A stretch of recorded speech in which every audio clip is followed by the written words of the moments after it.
Hello dear students, welcome back to my channel physics SPC. Moving charges and magnetism का एक question. If a charge particle is projected at angle theta with direction of parallel electric and magnetic field as shown in figure, then the path of particle will be. ठीक, यहाँ पे electric field भी है और magnetic field भी है। देखो, सब पहले समझने के लिए मान के चल रहे हैं कि केवल ओनली इलेक्ट्रिक फील्ड है। जैसे यहाँ पर ये ओनली केवल और केवल मैग्नेटिक फील्ड है, इलेक्ट्रिक फील्ड नहीं है। पहले ये समझें, ये v वेलोसिटी है और ये थीटा एंगल से इसमें एंटर कर रहा है, तो पाथ कैसा होगा पहले इस पर चर्चा करते हैं। देखो, इसको समझने के लिए दो केस पहले और समझते हैं। अगर आपका ये मैग्नेटिक फील्ड है और ये कोई चार्ज पार्टिकल है और ये ऐसे मूव कर रहा है, दैट मीन्स थीटा 0 डिग्री है। किसके between? Angle between velocity vector और मैग्नेटिक फील्ड के बीच में। तो मैग्नेटिक फोर्स कितना होगा? एफ एम बराबर होता है Q V B sine theta. यहाँ पे थीटा वेलोसिटी और मैग्नेटिक फील्ड के बिटवीन एंगल, तो मैग्नेटिक फोर्स 0। तो पार्टिकल का पाथ कैसा होगा? तो इसमें मैग्नेटिक फोर्स ही नहीं लग रहा, तो ये पार्टिकल स्ट्रेट पाथ पे चलेगा। तो जब थीटा 0 डिग्री या 180 डिग्री होता है तो पाथ स्ट्रेट लाइन होता है। पाथ स्ट्रेट लाइन होता है। पहले तो इस बात को समझो। दूसरा केस, अगर थीटा 90 डिग्री हो, वेलोसिटी और मैग्नेटिक फील्ड के बिटवीन 90 डिग्री हो, जैसे मैंने मैग्नेटिक फील्ड ऐसे ना लिया और चार्ज पार्टिकल इसमें ऐसे एंटर कर रहा है, दैट मीन्स वेलोसिटी और मैग्नेटिक फील्ड परपेंडिकुलर है। That is theta angle between velocity and magnetic field 90 degree है। तो इस वाले केस में पाथ सर्कुलर होता है, ये हमने पढ़ा होगा। और इस एफ एम की जो डायरेक्शन निकालते हैं वो क्यू वी क्रॉस बी से निकाल लेते हैं। तो वी क्रॉस बी करें तो राइट हैंड की डायरेक्शन में, वेलोसिटी वेक्टर की डायरेक्शन में आप राइट हैंड की फिंगर रखिए और छोटे एंगल से मैग्नेटिक फील्ड की तरफ घुमाइए। तो थंब इधर आ रहा है, चार्ज पॉजिटिव है, इसीलिए फोर्स की डायरेक्शन वी क्रॉस बी की डायरेक्शन में होगी। That means F M S. ये वी क्रॉस बी की डायरेक्शन निकाल लें। राइट हैंड की फिंगर वेलोसिटी वेक्टर की डायरेक्शन में रखिए और छोटे एंगल से अपनी फिंगर को मैग्नेटिक फील्ड के टूवर्ड्स कर्ल करिए। थंब इधर आया, ये V cross B, charge positive, इसीलिए एफ एम की डायरेक्शन भी वी क्रॉस बी जैसी। इसका सेंटर इधर होगा, तो ये पार्टिकल सर्कुलर पाथ पर ऐसे घूमेगा। उसके सर्कुलर पाथ की जो रेडियस होती है वो R is equal to M V बटे क्यू वी होती है, मतलब पाथ सर्कुलर होगा। अब यहाँ आ गए तो देखो, यहाँ ना तो 0 डिग्री है और ना 90 डिग्री है, तो फिर पाथ कैसा भाई? तो इस वेलोसिटी के कंपोनेंट कर लें।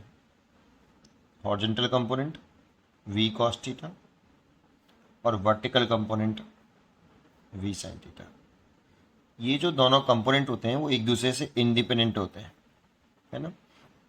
तो आप इनको अलग अलग चर्चा कर सकते हो चार्ज पार्टिकल की। तो आप इस vx की चर्चा करो तो vx और मैग्नेटिक फील्ड की डायरेक्शन कैसी है? सेम। जब वेलोसिटी और मैग्नेटिक फील्ड के बीच में एंगल 0 डिग्री तो पाथ स्ट्रेट लाइन। तो इस due to horizontal comparative velocity particle straight path पे चलना चाहेगा। एंड वी वाई को देखें तो वेलोसिटी वी वाई और मैग्नेटिक फील्ड परपेंडिकुलर है। जब परपेंडिकुलर होते हैं तो पाथ सर्कुलर होता है। तो ड्यू टू वी वाई केवल पार्टिकल सर्कुलर पाथ पे घूमना चाहेगा। लेकिन अगर ये दोनों मिल जाएं, कंबाइंड हो जाएं, तो वेलोसिटी वी बनेगी।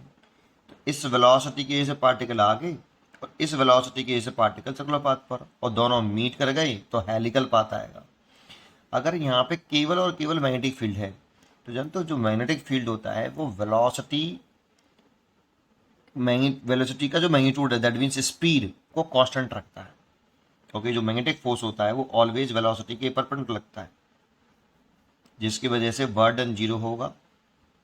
और वर्क बाई मैग्नेटिक फोर्स अगर 0 है तो वर्क एनर्जी थ्योरम से काइनेटिक एनर्जी कांस्टेंट होगी,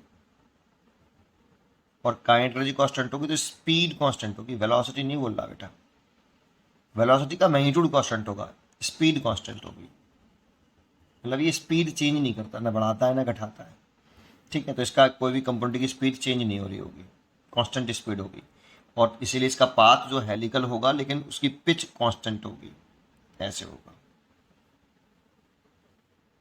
क्योंकि आगे बढ़ा रहा होगा इसका एक कंपोनेंट वी कॉस थीटा, इसको आगे चला रहा होगा पार्टिकल को, और सर्कुलर पाथ में घुमा रहा होगा वी साइन थीटा। लेकिन इसकी जो पिच है ये वाली, ये कांस्टेंट रहेगी, ना बढ़ेगी ना घटेगी, अगर केवल मैग्नेटिक फील्ड है तब, और हेलिकल पाथ होगा। लेकिन यहाँ क्वेश्चन कुछ और है, यहाँ मैग्नेटिक फील्ड भी है और इलेक्ट्रिक फील्ड भी है। तो जानते हो जो इलेक्ट्रोस्टैटिक फोर्स होता है एफ ई वेक्टर बराबर क्यू ई वेक्टर। हमेशा अगर चार्ज पॉजिटिव है तो जो आपका इलेक्ट्रोस्टैटिक फोर्स लगता है चार्ज पार्टिकल पर, वो इलेक्ट्रिक फील्ड की दृष्टि में लगता है, सेम दृष्टि में लगता है। तो देखो इलेक्ट्रिक फील्ड ऐसे है तो इलेक्ट्रोस्टैटिक फोर्स तो ऐसे लगेगा। तो ये इलेक्ट्रोस्टैटिक फोर्स को देखें तो ये चार्ज पार्टिकल की कौन सी स्पीड को बढ़ाएगा, हॉरिजॉन्टल कंपोनेंट ऑफ वेलोसिटी को बढ़ाएगा बेटा। इसके अगर कंपोनेंट करें वेलोसिटी के, ये थीटा है, तो इसका जो हॉरिजॉन्टल कंपोनेंट ऑफ वेलोसिटी है वी कॉस थीटा, ये इसी दृष्टि में फोर्स लग रहा है एफ ई।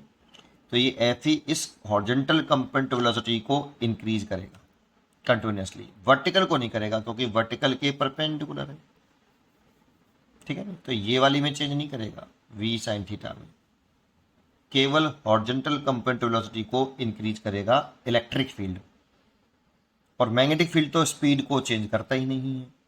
तो इसका जो पाथ होगा वो पिच हेलिकल पाथ ही होगा, लेकिन उसकी पिच कांस्टेंट नहीं होगी, पिच इंक्रीज हो रही होगी ड्यू टू इसकी जो हॉरिजॉन्टल कंपोनेंट ऑफ वेलोसिटी है वो इंक्रीज हो रही है। क्योंकि जो पिच का फॉर्मूला होता है वो होता है, पिच एक डिस्टेंस होती है, horizontal distance covered by the charge particle in one rotation. Horizontal distance covered by the charge particle in one rotation is called pitch. तो हॉरिजॉन्टल डिस्टेंस होती है तो पिच इज इक्वल टू, और ये horizontal distance cover कर रहा है particle इस हॉरिजॉन्टल वेलोसिटी की वजह से, तो ये होती है V cos theta into time period, ये होती है। तो लेकिन ये चेंज हो रही है, बढ़ रही है यहाँ पे पिच, ये वी कॉस थीटा बढ़ रहा है ड्यू टू इलेक्ट्रिक फील्ड, इसलिए पिच भी इंक्रीज होगी कंटिन्यूसली। तो ठीक है, इसमें जो हेलिकल पाथ तो होगा लेकिन कुछ इस तरीके से होगा कि पहला राउंड ऐसे लगाया तो पहले राउंड में ये पिच हो गया, अब दूसरी बार जब राउंड लगाओगे तो इसका पिच बढ़ जाएगा बेटा, मतलब हॉरिजॉन्टल डिस्टेंस बढ़ जाएगी एक रोटेशन में, फिर अगला करेगा तो और बढ़ जाएगी ऐसे। ये बढ़ रही है ड्यू टू इलेक्ट्रिक फील्ड की वजह से, इलेक्ट्रोस्टैटिक फोर्स लगेगा वो इस हॉरिजॉन्टल कंपोनेंट की स्पीड को बढ़ाएगा।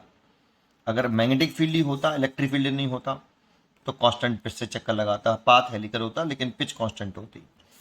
इसमें पिच इंक्रीज होगी कंटिन्यूसली और हेलिकल पाथ होगा, इसलिए इसका जो आंसर होगा C choice is correct, helical with increasing pitch. पढ़ते रहिए और खुश रहिए।